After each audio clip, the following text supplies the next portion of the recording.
I will say very few words of introduction, and then each of our speakers will speak for 30 minutes or so, and then there'll be time for questions and discussion.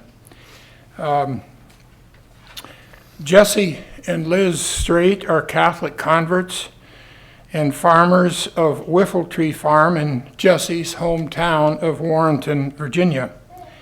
They have been Catholic and farming since 2009. As their sole income, they sustainably raise and sell chicken, eggs, turkey, pork, and beef. And as only so typical for enthusiastic Catholic converts, they are happy parents to 5 children under the age of 7.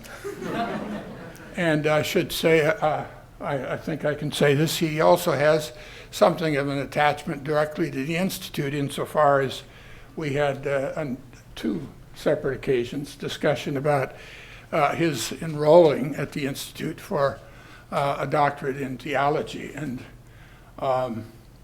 And we discussed about this, a bit about what form the program would take, and he finally said that he couldn't delay, and he was going to become a farmer. And I've always thought, and I think he thinks too, and I think we will see it, that there are some profound connections between theology and farming. So, but we'll wait to hear more from him. And Patrick Fleming graduated from the Institute's program in 2009 and was the winner of the Susan Shaughnessy Award, given each year to a student, graduating student from the Institute. He studied agricultural economics at the University of Maryland, and he now teaches economics at Franklin and Marshall College in Lancaster, Pennsylvania. Since 2014, he and his wife, Elisa, have been co-owners of Verdant View Farm in Lancaster County, which has been in Elisa's family for 4 generations. And I also might add that Patrick started together with the provost, then head of School of Economics and Business at Catholic University, now Provost Andrew Abella, a group, I guess it's self-advertising here, but a group in communio-economics with the faculty in economics at Catholic University, which is formed for reading and discussion together, which has been developing quite nicely. So with that, we will turn to the reason you came here, which is to listen to the speaker. So I guess, Jesse, you're going first? Or? Okay, sure. Okay, good. Thank you.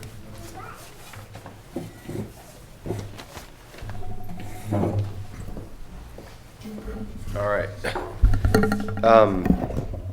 All right, so keep this at 20 or 30 minutes so we can have time for Patrick and for questions. Again, my name is Jesse Straight. I'm the farmer at Whiffletree Farm. And to kind of sort of lay out the ground rules, I would just like everyone to know that please feel free to interrupt me, ask questions as we go along. And also, I like the idea of sort of everything being on the table. So you can be devil's advocate with me, you can be challenging, you can bring up sensitive issues, topics and religion and politics, and let's, have fun and put everything out there. All right, so what I'll do is I'll give a quick background on myself and how myself and my wife Liz and I got to where we are, and then I will go through a slideshow here to kind of try and give you little snapshots of particular ways in which we farm and how those are beneficial to the land, the animals, the people who are eating the food, the farmers, and the community.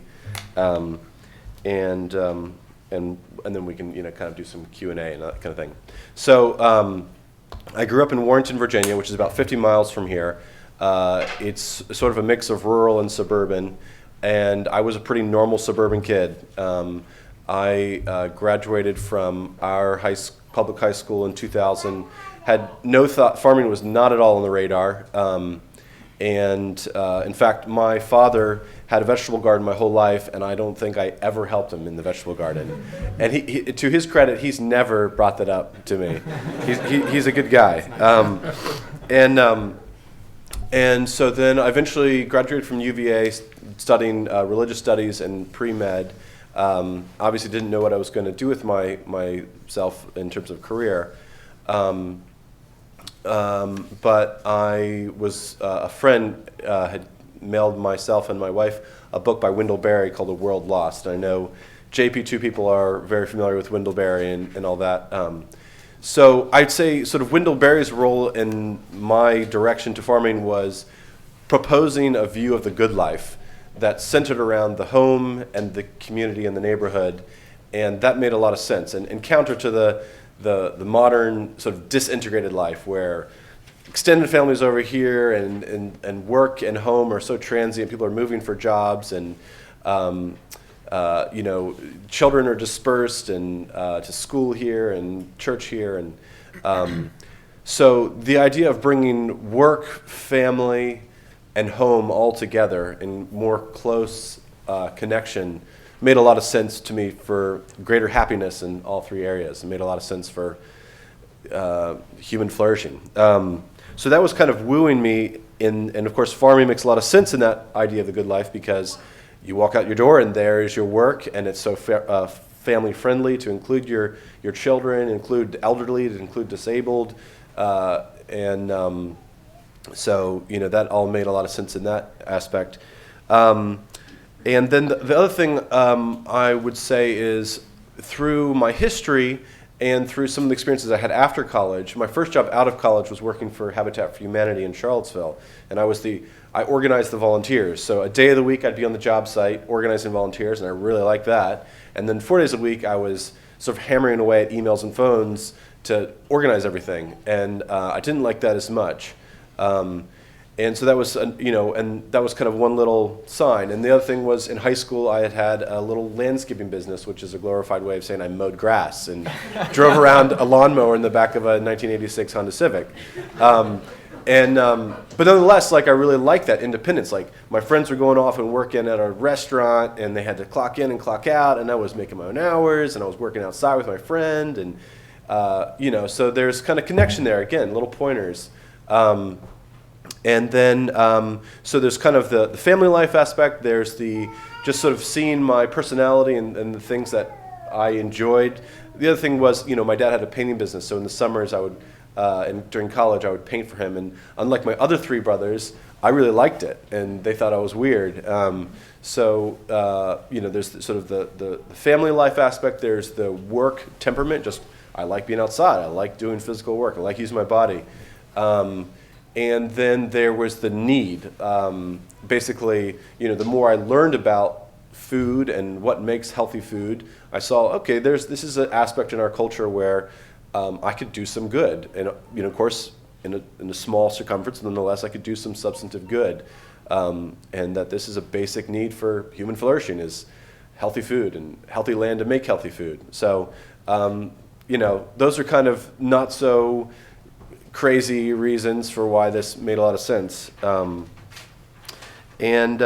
then maybe I won't get so much into sort of how my wife and I became Catholic, but we can talk about that if you want to. But that also kind of coincided, interestingly, with this whole vocation to farming. And I was raised in a devout Protestant home, which I think is, to my parents' chagrin, I tell them that I'm Catholic because of the way they raised me. Anyway,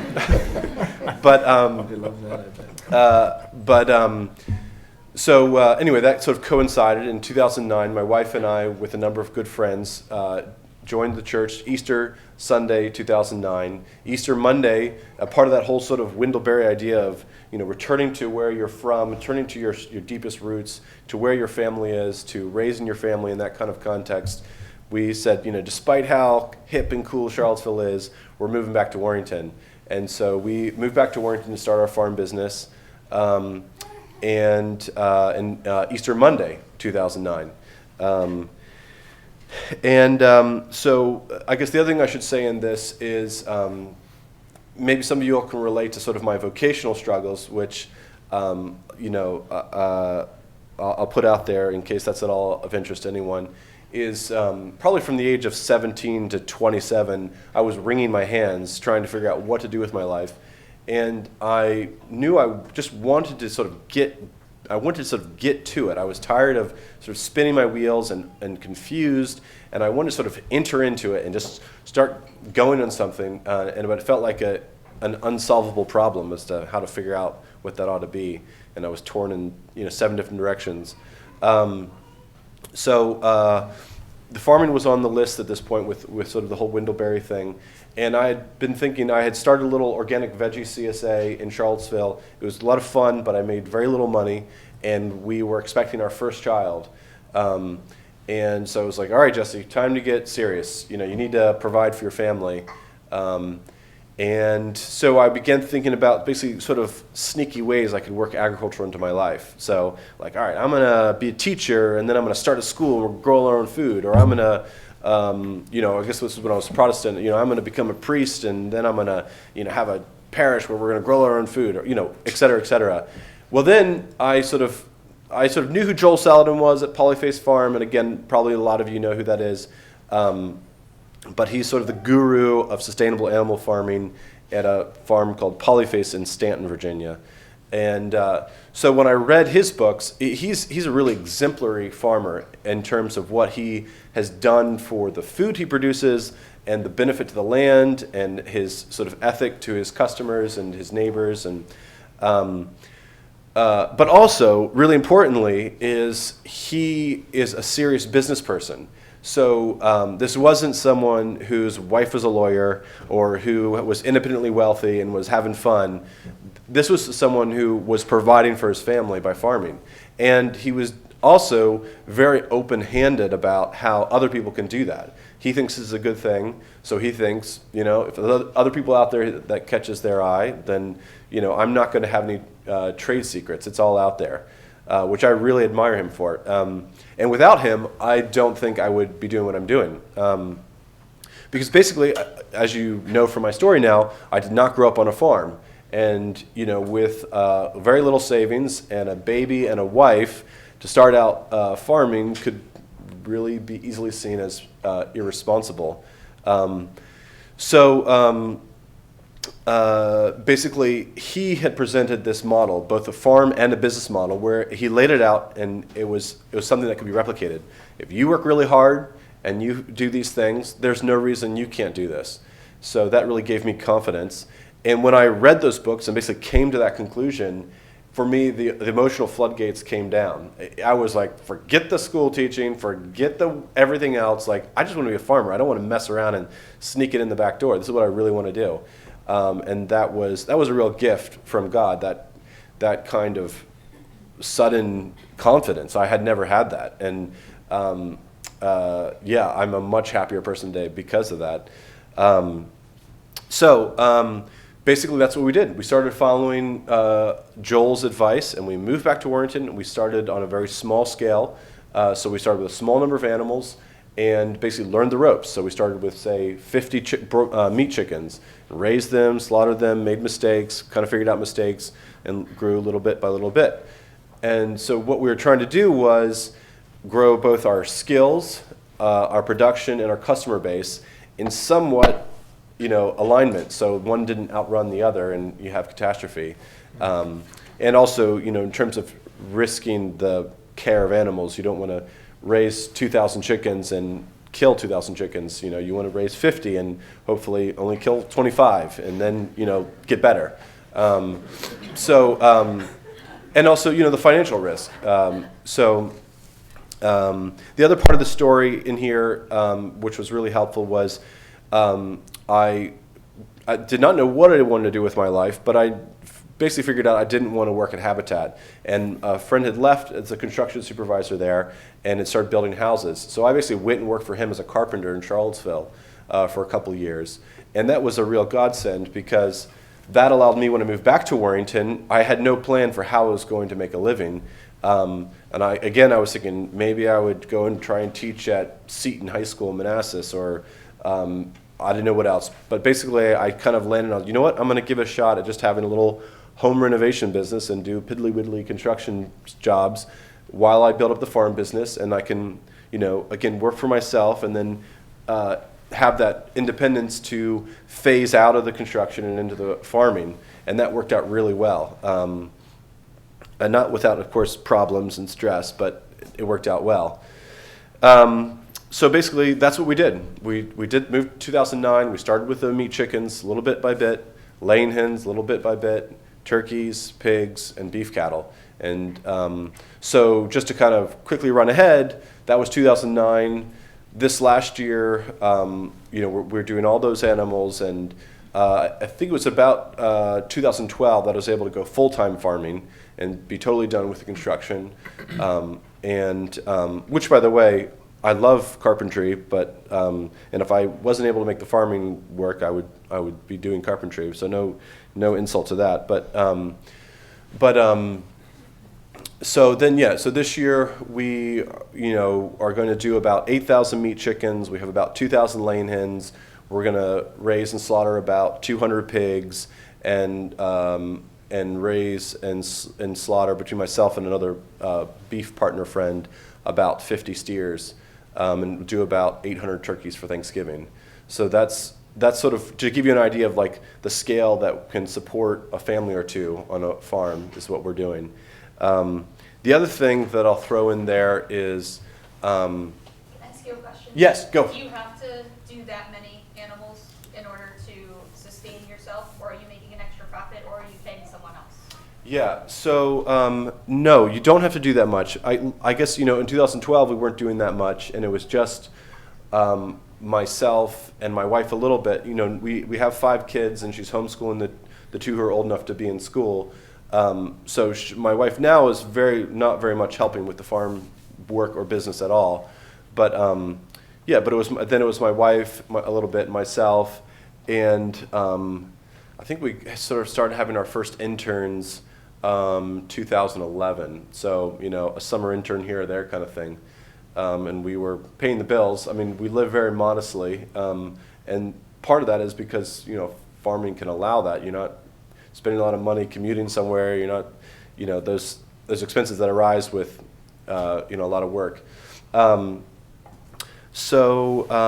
I guess maybe to also answer your question is, in June, Jonathan Elliott joined us full time, and he just finished a master's at the Dominican House of Studies, and he's excellent. And basically, he and I are sort of given it the college go to try and grow the business to support 2 families. He's getting married in July, and they like to have children as soon as possible. So that's kind of what we're shooting for. And otherwise, we generally have 0 to 4 interns at a time, and we have this wonderful processing crew, which are mostly high schoolers from our parish, that will blow your socks off on what good workers they are. And we have guys, not just guys, ladies too, that can eviscerate a chicken in 22 seconds. So, come at your own risk if you want to be embarrassed by a 14-year-old. But yeah, so there's them, and then we have other sort of people like my mom and a family friend come and clean eggs twice a week, and other people are sort of come throughout the week to help clean eggs, and so yeah. So I guess maybe that's a good snapshot of where we stand at this point as a farm. I'm sure there's other things I'm leaving out, but we can talk more about that when we get to Q&A. So now what I'll do is I'll go through the slides and kind of show a little bit of how we farm and why that's good for all these parties involved. And so Jonathan, who's now business partner with myself, he did his thesis on a Thomistic understanding of work and therefore sort of on anthropology. And so I'm going to quickly go through, not his, you'll see his slides, which hopefully will just intrigue you to go read his thesis. But he's a great guy and has thought well about this, and he's probably going to write a great book about this.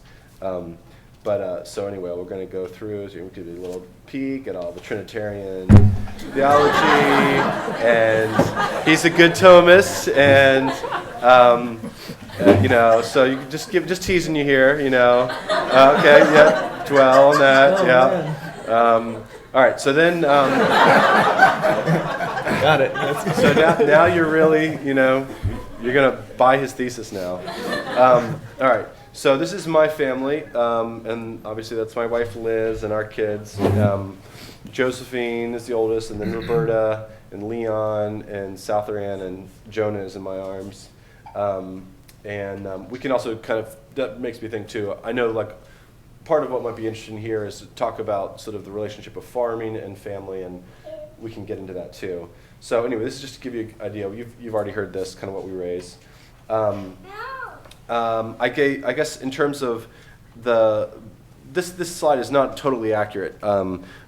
What I would say sort of our most fundamental farming principles are that we want to try and pay attention to how God has made the world, and then from that starting point to sort of work within God's order to then benefit all parties involved. And again, that would be land, animals, the eaters, the farmers, and the community.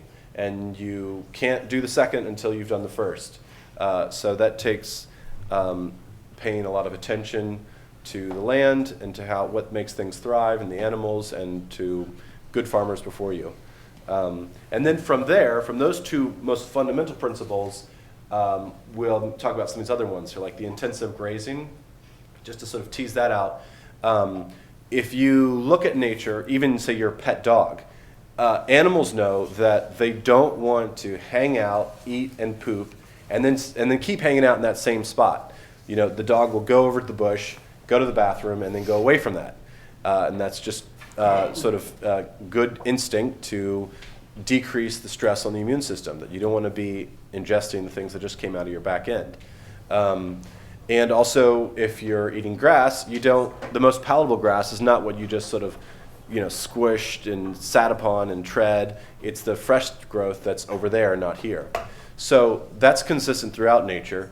And so that's one really basic principle, is that our animals are always on the move. And again, just to sort of iterate, that means they're getting more palatable grains. That means that they're not mucking around in their unclean area where they just were. That means that the land is not being overgrazed. That means the land is not being over-fertilized. And that also means there's all these things that would like that animal to be their host, whether that's bacteria, viruses, or parasites. And so we want to make it hard, or predators, we want to make it hard on those pathogens to have a good time on our animals. So that means we keep them moving, which means that bacteria, virus, parasite, predator has to run with us. So that makes life a lot harder on those pathogens, unlike, for example, in a confined animal feeding operation where both the environment is conducive to those pathogens as well as the lack of movement. So those pathogens are just loving life, just jumping from host to host to host and having a paradise for pathogens. On the other hand, we frustrate them. And God has made it such that rain and sunshine will kill most pathogens within 21 days. So if we're rotating around the pasture and we leave that alone for 21 days, and often we leave pasture alone longer than that, then we're going to come back and there's going to be no viable pathogens there. So that's just one little sort of tease there. And then again, the other thing here, the cleanliness we kind of covered with the intensive grazing, and sort of wasting nothing. Waste could be defined as letting an asset become a liability. So what was, say, really important nutrients that came out of a back end of an animal, say it's not being properly metabolized by the soil and it's running off into your groundwater and, say, polluting the Chesapeake Bay, that was an asset. And now it's a liability in the Chesapeake Bay. So it's just through proper management that you don't waste. And to sort of add on to that, if you are a farmer and you are buying chemical fertilizer, you would know that's a really big part of your budget. It's really valuable. It's a fossil fuel based, nitrogen is fossil fuel based. So not only is it just kind of a shame, it's also expensive and kind of hurts the bottom line. That's another sort of major principle is basically good management keeps assets as assets. All right. So we'll take a look at the broiler chickens. You can see here, this is the classic Joel Salatin field shelter, where you have open area in the front with chicken wire, and the back area is enclosed with metal roofing panels, and so the birds can self-regulate. If it's nice and warm and breezy and they want to go in the sunshine, they go front, and if it's cold and windy and rainy, they go in the back. And you can see here, I'm moving this forward, and you can just see, even in a still photograph, you can see how active the birds are here. I'm bringing them onto those fresh greens, and they are just busy little bees running around, grabbing the sweetest grass, grabbing the bugs, which are the primo. So here's, maybe I'll stop for a second and kind of say another thing that's really wonderful about farming, is that when you're doing it well, the things around you are affirming that you're doing it well. They're patting you on the back. So when I'm moving this broiler shelter, I see those chickens grab that cricket and chase each other and try and steal it from each other. And they are clearly, when they are doing this, they're saying, "Good job, Jesse. We like it. Keep doing that. We like what you're doing." And so every day I can have thousands of animals patting me on the back. That's really satisfying. I doubt professors here have that kind of affirmation every day. Granted, from people as opposed to animals, but anyway, that's a really nice part about it. And on the land aspect, when I move this shelter, you can see where the bottom piece of wood there goes. Say I come back 2 weeks later, where that shelter was and where it wasn't, I can see a distinct line. Where it was is this green, lush, thick, probably 2 inches higher than where it wasn't, and whatever you might say, 2 shades of a lusher tone, and that's the land patting me on the back and saying, "Good job, Jesse, keep it up." So that's really, that's a really nice bonus to the work, and I'd say even the land part is even more exciting to me, because that is an even longer term good. Those animals, they are going to be slaughtered and processed in 8 weeks, and the customers are going to be healthier for it. And but that land is something that maybe when I'm an old man, and we have the soil profile from back in 2015, and then now and back in 2045, and I can so proudly say to my grandkids, like, we did that, sorry. So anyway, that's a really nice part of it. Okay, so this was a video of me moving a shelter, but in the flash drive conversion, you don't get that, sorry. Let's see, I'm probably going a little long here. When did I start? When should I? 4:10 or something, or 4 o'clock? Anyone? Not sure. Okay, well, I'll try and finish at 4:40, and maybe that'll be good. All right, so here, just to give you an idea, when we start the chicks need, we need to imitate nature. So what does a mother hen do? A hen will keep its chicks warm, safe, dry, and clean with good food. So that's what we try and do. And basically, that's hard to do on pasture. So what we do is we have them in our brooder barn, and instead of moving them constantly onto fresh ground, we move the ground underneath of them constantly, which means twice a day we're adding fresh bedding under them, which again is keeping them clean, is absorbing those nutrients. We're also harvesting grass every day to give them those greens, to get their gut used to that and their palate used to that. And then that way we can kind of keep them safe from predators, because they're a whole lot easier to hurt and kill, and not hard enough for the outdoor weather. And then about 3 weeks old, we bring them out. But that's, again, to show you that even in those situations where their lack of hardiness, and we're still following those same principles of imitating nature and sort of the constant moving sort of the land underneath them, if you would. So to give you that idea. All right, so again, there's that. So here is kind of what I was getting to in terms of the land.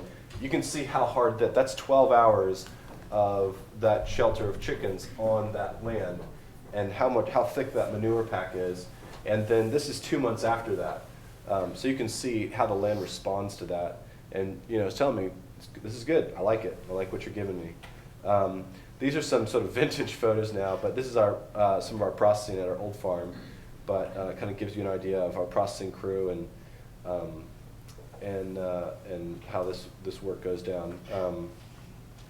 And there's the finished product.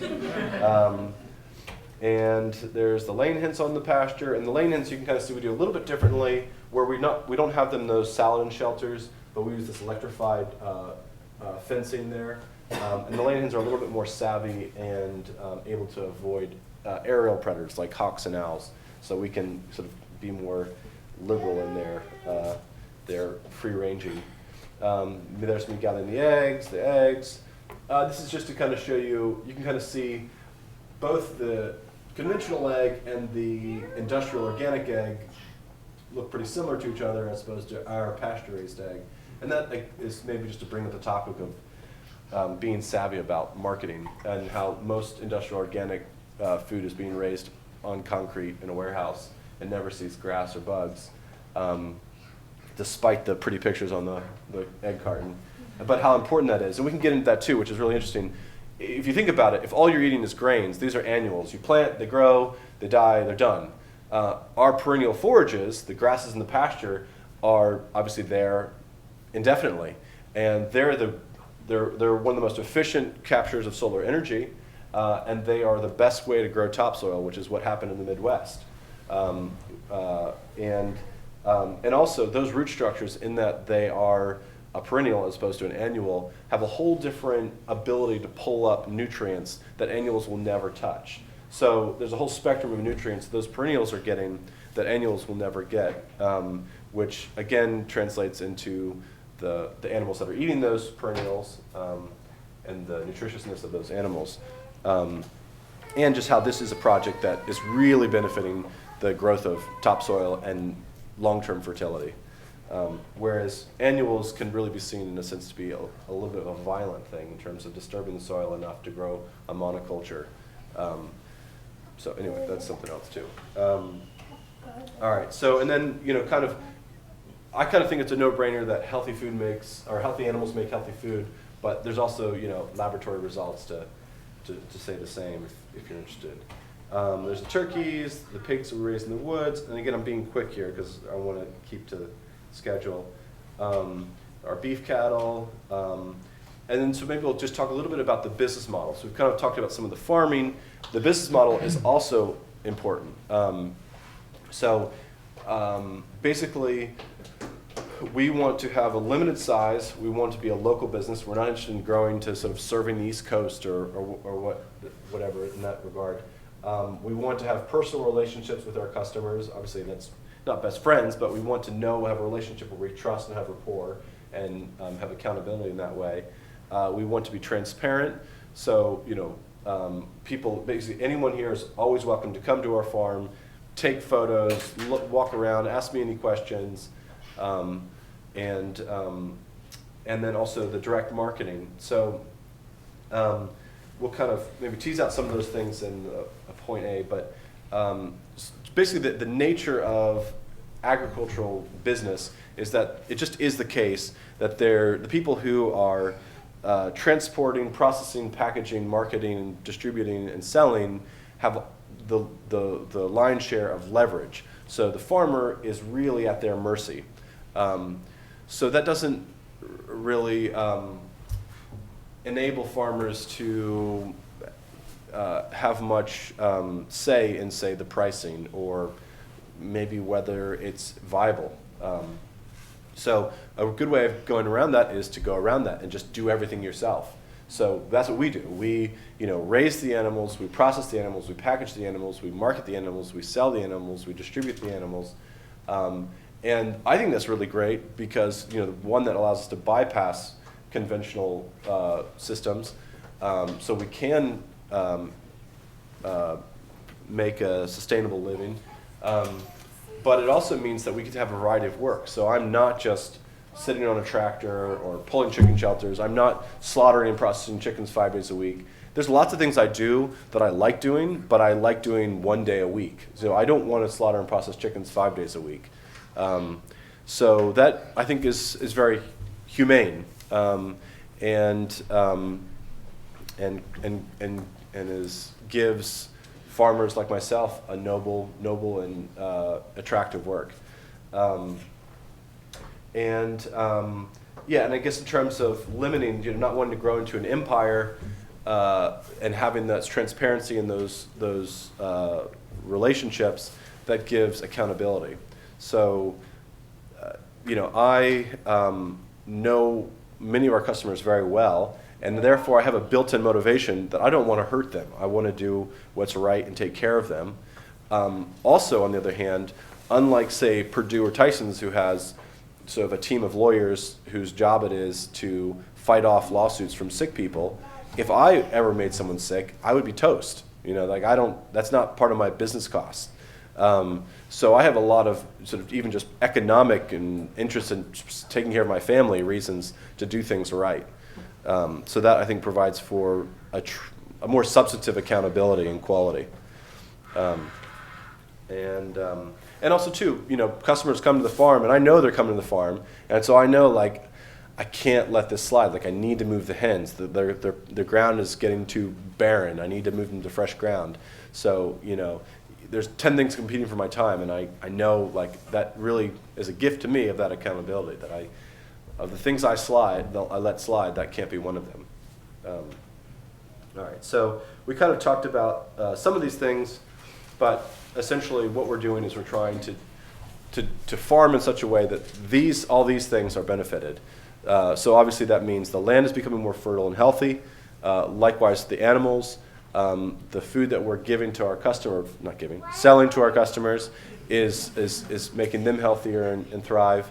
And it's such work that is good and decent work that I'm proud to be doing, and that I'd be proud to encourage my children to do, and that I would try and steal a Dominican House of Studies student to come join me with, and that also that we are a benefit to our community, that we are improving and preserving beautiful farmland that can be enjoyed by our community, and that is not toxic and smell and chemical or whatever. I guess, also just on the topic of preserving farmland, I feel like that's the best way to preserve farmland, that a viable business is the best way. If a developer were to come to me and say, "Hey, Jesse, I want to buy your farm," I say, "No way. I have the best life. I love my work. My customers love what we're doing. No way. You're crazy." And I feel like that's the best defense, and the best use of preserving farmland. All right, so we'll run through that. You kind of see all that. We'll just run through. And then in terms of how to buy from us, I'll have an email sign up here. We have deliveries to D.C. and Northern Virginia. We're starting some in Maryland. So we do these drop sites. We order on our website, and we have a meetup spot. We swap money and food. You're on your way. Of course, you're always welcome to come to the farm. We have events at the farm. We're about 50 miles from here, so it took me about an hour and 20 minutes to drive here. We serve restaurants as well. And then, that's my oldest daughter when she was younger. And then I guess the final thing I'll just sort of put a plug out there is our internship program. So if anyone here is interested or knows people who'd be interested, I'm very proud of our internship program. It's a 4-month session where basically you learn everything we do out in the field. But I feel like even more distinctive than a lot of internship programs, we have a weekly business meeting where I'll have sort of developed a curriculum where I basically put myself in my shoes when I was trying to learn this, from Joel's books and make trial and error. What would I want to have been taught, how to get started? And so I'm basically the intern's business consultant, and we go through a curriculum and we cover everything from pitching a chef and developing a drop site and what chicken processing equipment to buy and all the nitty-gritty that you need to do to start your own farm business. So in 4 months, you have a really good launch into your own farm business. You don't go into debt, and I think it's a good. I would have done it if I was able to, and I tried to actually with Polyface, but we had a baby and we're married, and they didn't have, intern housing for families. That is it, and thank you very much.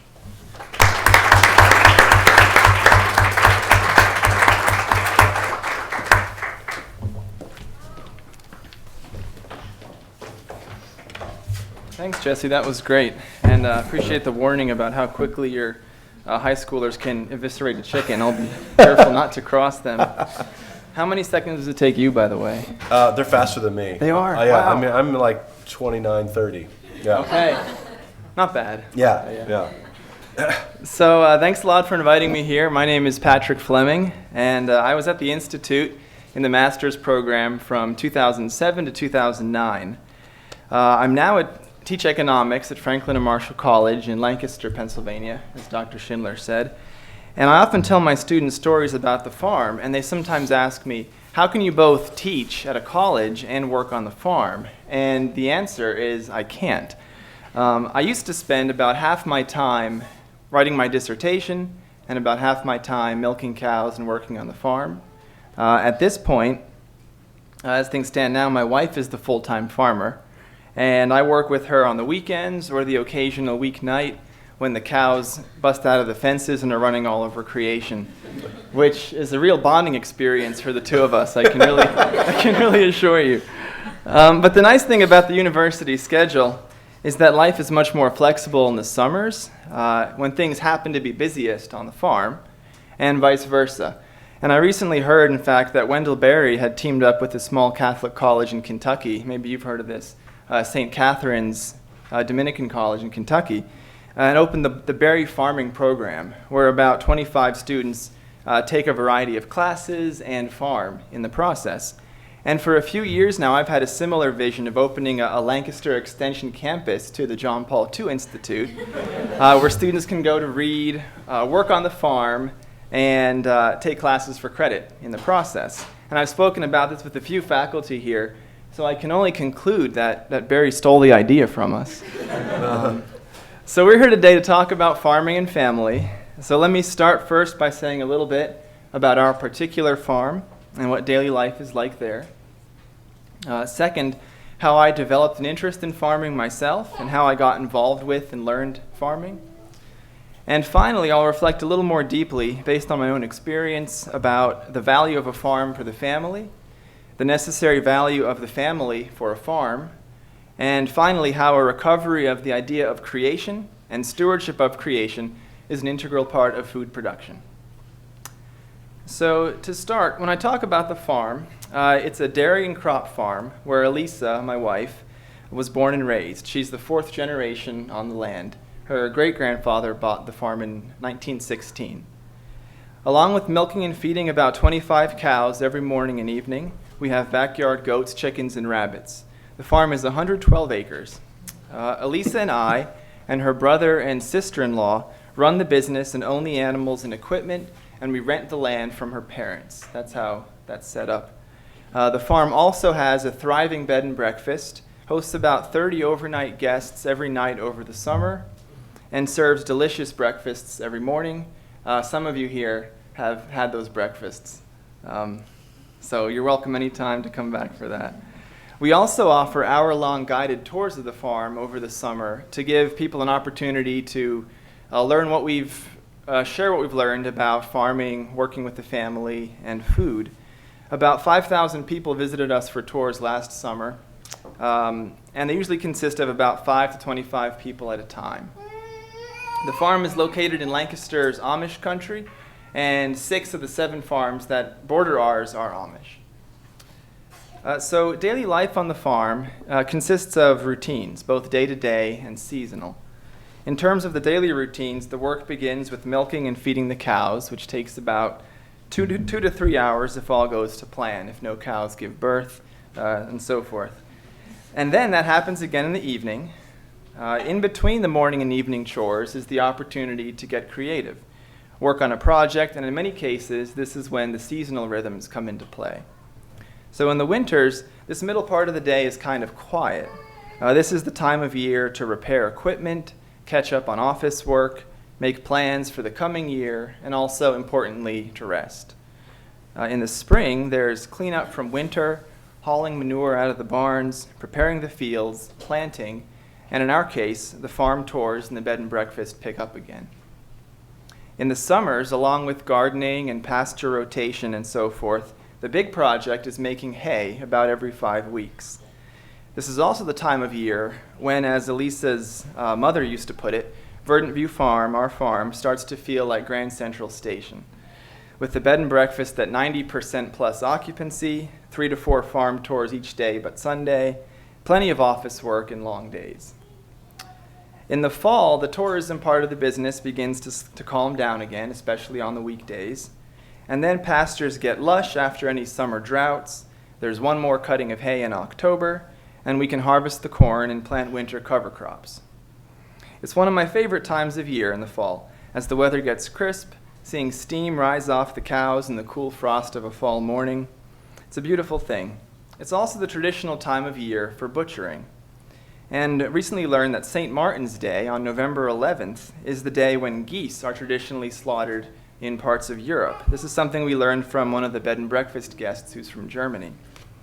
So that's the day a few years ago when we put an end to the 7 free-range geese that used to terrorize the farm children on our property. And that was my first time slaughtering myself. It took me a lot longer than 30 seconds. But that's another story. So that's our farm, that's daily life. There are patterns or routines that recur on both a daily and a seasonal basis. And as a person who believes people thrive on healthy routines, I find this aspect of farming both enjoyable and attractive for families. But I'll say a little bit more about that in a bit. So how did I get involved in farming? Well, since I didn't grow up farming, and since my wife did, the story of how I started farming is a love story, quite literally. Wendell Berry has written that there are only 2 reasons to farm, given the financial strains, the unpredictable weather, and the various challenges, either because you need to or because you love to. A guest on the farm once asked me why I farmed, and he was clearly a banker type from New York City. And I told him this line from Wendell Berry, and he said with a thick New York accent, "Don't talk to me about love. I want to hear about the money." So both my wife and I are farming for love, but not necessarily because we love farming itself every day of the year. It's easy to romanticize, and I want to avoid that. But because we love family and many of the goods associated with farming, which I'll talk about soon. So I should also mention that while Elisa is the 4th generation on her farm, she never imagined she would take over the business. We met when we were 17 years old, and at the time, neither of us had the goal of continuing her parents' farm. In fact, when Elisa, the youngest of 4 children, went off to college, a local newspaper interviewed her parents for an article on farm succession, and her parents reported they had no idea what lay in store for the future of the farm. So it was actually not until studying here at the Institute, reading Wendell Berry, G.K. Chesterton and the Distributists, Leon Cass's Hungry Soul, some books like that, that the possibility of going back to the farm became something real for both of us. We were attracted, like Jesse, to a vision of a good life blossoming out of the home. We were attracted to combating the sense of alienation that seems to pervade modern life, alienation from our bodies, from the sources that sustain us, including food, community, and God. And we were attracted to escaping the life of cubicles in Washington, D.C. So we did a test year after I graduated from the Institute. And after that year, we knew this is what we would try to do. So how did I learn farming? That test year was a return home for Elisa, but it was a crash course for me. I learned about farming through the particular farm that we lived on, mostly from my father-in-law and my mother-in-law.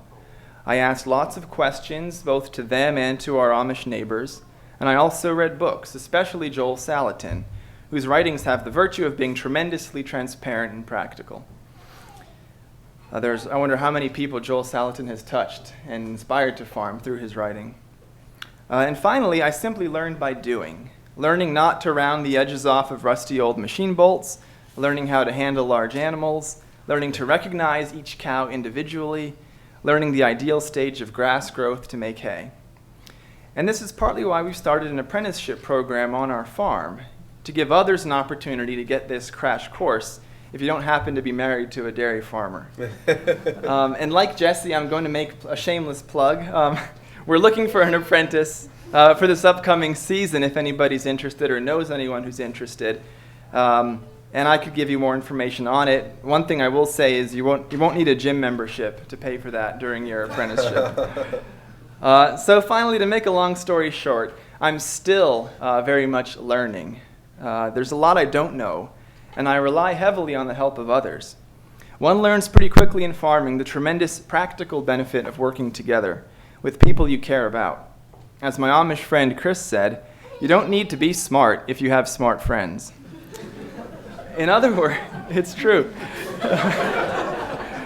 In other words, bonds of affection and friendship are not just nice to have, not just necessary to fulfill our emotional needs, though they are that, but these bonds of affection are also practical and economic, producing tangible results.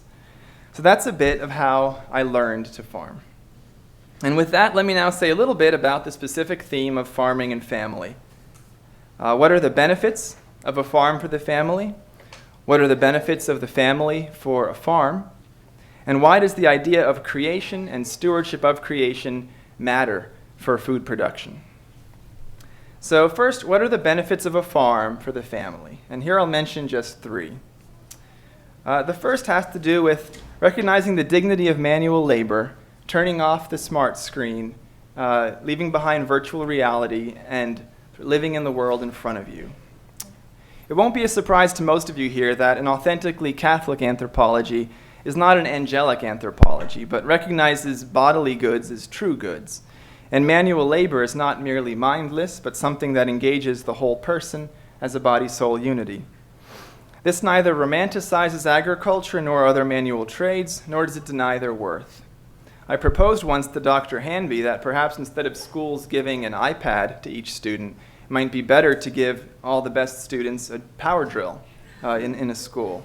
And then he further suggested that the students drill through their iPads, which I thought was a pretty good idea. And this dignity of working with the body is related as well to the natural rhythms of farm life that I spoke about. These are very bodily rhythms of fasting and feasting, reaping and sowing, waiting and fulfillment. And these fit well with the rhythms of the liturgy and the church calendar. So I don't intend to romanticize farming at the expense of other trades, and I really think learning about the importance of bodily work and engaging in natural rhythms doesn't just happen through farming. It can be learned through gardening, through yard care, through cooking, baking bread, brewing beer, all of which are good activities to involve children in, which leads me to a second benefit of a farm for families, which is it provides meaningful work that it can involve children and multiple generations, as Jesse mentioned, young and old. It's rare today that parents can work alongside each other, let alone with their children. And so if we're attracted to a vision of the good life blossoming out of the home, then a farm offers one such way to live this life. When I asked my wife what she thought were the benefits of farming for the family, the first thing she said was being able to work together. Growing up, she worked alongside her parents, particularly her mother, and this instilled in her a love of work. Anyone who knows Elisa, who knows my wife, knows that she has no fear of hard work. And the attitude of her mother was always, let's do this together. It was never, you go do this while I do something else. It was always, we'll work on this project together. I'm available to help, especially if it was a hard job or an unpleasant job. And her mother, Ginny, would often say this in a way that you didn't want to refuse because you wanted to be a part of the team working on the project together. So that's the second benefit, providing meaningful work that can involve the whole family. And finally, a third aspect is the idea that bonds of affection are strengthened within a household that is productive, not just consumptive. This is one of Wendell Berry's points, and it really resonates with me. You know, our households today have become almost exclusively places of consumption. The previous productive capacities of households, including education of children, have been almost entirely outsourced one by one. And so all that's left are bonds based on consumption, or affective bonds. coming home from work and saying hello, perhaps eating together, perhaps not, watching TV or Netflix, and sleeping in the same house. And Barry's point is that witnessing the state of families in our culture today, perhaps family bonds based only on consumption are not strong enough. Effective bonds come and go, they have ups and downs, and when they are down, it's the productive bonds, the common project you're working on together, that can carry you through. You realize that your family is part of a larger picture, a larger project, and each member is needed to complete it well. So don't get me wrong, effective bonds are very strong and irreplaceable. It helps to like each other. But the unity that comes from sharing a common project is perhaps more consistent. So this is the third benefit. Bonds are strengthened by a household that is productive, not just consumptive. So if a farm is beneficial for the family, what can we say about the value of the family for a farm? And again, I'll mention 3 points. First, you probably noticed already that not every farm promotes these goods that I just talked about. The dignity of manual labor, meaningful work with children, strengthening bonds through a shared productive effort. Not even every family farm produces these goods.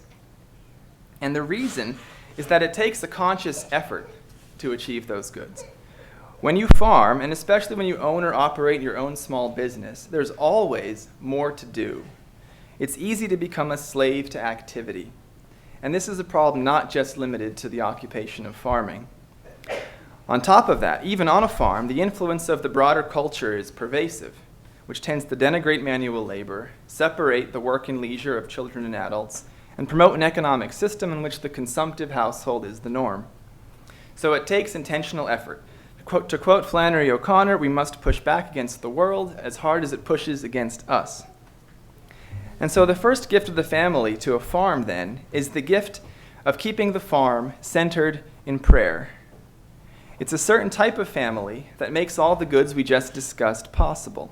And it seems to me that a farm that is not centered in prayer will likely miss out on many of these goals, many of these goods, in the pursuit of staying afloat. So this is a value of the family for a farm, the gift of elevating the farm in prayer. And it's a gift that only a family can provide, not a corporation or an LLC. And this in turn makes the other goods that we discussed possible. Second, the family benefits the farm because it gives the farm an end other than profits, namely the flourishing of the family members and the continuation of a way of life. With a family, there's a recognition that a farm's value is more than it will bring, what it will bring for sale. It's a setting for family life. This is why the Amish never sell their farms to developers. The farm is not just seen as a resource or an asset, but a setting for a particular kind of life, one which they see as very fitting for the continuation of their faith and culture. So a family provides to a farm an end that is not just profit, but a way of life. And thirdly, in terms of the value of the family for a farm, is that a family farm exhibits intergenerational concern for a particular place. And so now we're talking not just about a benefit of the family to a farm, but to the land itself, to the health of our common home, as Pope Francis would say in Laudato Si. And as Jesse mentioned very eloquently with the dream of seeing the soil improving each generation and seeing how the land improved from one generation to the next. And the idea of love and care for a particular place spanning multiple generations is, I think, a profound point, and one that's often lost in our highly mobile culture. Why is that? Well, there's lots of reasons, but I'll just note that we cannot love in the abstract. Chesterton writes that we cannot love women in general without loving a particular woman, and he's right about that. We also cannot love friendship without having particular friends. And similarly, we cannot love the land without loving a particular piece of it. And again, I need to mention Barry's influence here on this line of thinking. If we are to be good stewards of the land and properly care for it for the sake of future generations, it seems to me this can only happen when families have intergenerational connections to a particular place. And I think history bears this out. Care for future generations and the health of the land becomes less abstract and more concrete. So those are 3 benefits, at least, of the family to the farm. And finally, I'll conclude with this. Why is the recovery of the idea of creation and stewardship of creation integral to food production? Jesse talked in many very good tangible ways about this already, but in short, I'll say recovering an idea of creation involves, in the first place, discerning a meaningful order in the world as it's given. There's a logic to creation, or how shall I put it, a language of the body, because the world was first thought by an intelligent creator, not merely the confluence of random forces. Some of the best parts of Pope Francis's recent encyclical on ecology have to do with this idea of recovering a sense of creation. He talks about discerning a message contained in the structures of nature itself. He talks about living according to a reality which has been given to us, which precedes our existence and our abilities. And to a farmer, you kind of get this. When you walk outside at 6 in the morning on a bitterly cold morning, the pipes are frozen and you can't open the door because there's a pile of snow in front of it, you're like, yes, I get it. There's a larger reality that precedes me. Sometimes you want to argue with this message, with this larger reality, but you know it's in your long-term interest to cooperate. So what's the practical significance of this for food production? Well, there are lots of ways. First, you view the value of your work and the products of it intrinsically and not just instrumentally. For a farmer, those products include plants, animals, food. You respect the pigness of a pig, to quote Joel Salatin, and the cowness of a cow. The quality of the bread itself matters, and not just, as Adam Smith would say, the baker's regard for his own self-interest. Second, in turn, this gives you a whole new attentiveness to the logic of nature, which Jesse also spoke about, because there is a logic to be attentive to. Why do large herbivores constantly move in nature? Is this healthy for them and for the plants in a way that we only partially understand? So the practices that Jesse mentioned of rotational grazing and mob grazing grew out of this attentiveness to nature. Creation also gives a non-arbitrary criteria for the differences between a farm and a factory, an animal and a machine, what's natural and artificial. But I should close, so I'll close with this. Lately I've been thinking that the most important practical significance of creation for food production is the importance of the Sabbath. One of the differences between nature and machines is that nature has the capacity to heal. If a cow is sick, if you give her proper care and an opportunity to rest, her body will heal. Her body wants to heal. The same goes with the land, the same goes for our own bodies. But if your tractor is broken, you can let it rest, talk nice to it, give it lots of TLC, but it will be just as broken as when you started. And so rest itself, the Sabbath, becomes an integral part of food production for the sake of the healing of animals, land, and people. There comes a time when all our work and efforts have run their course, and our own economy must stop in absolute deference to the kingdom of God. And with that, I'll stop in absolute deference to your questions. Thank you.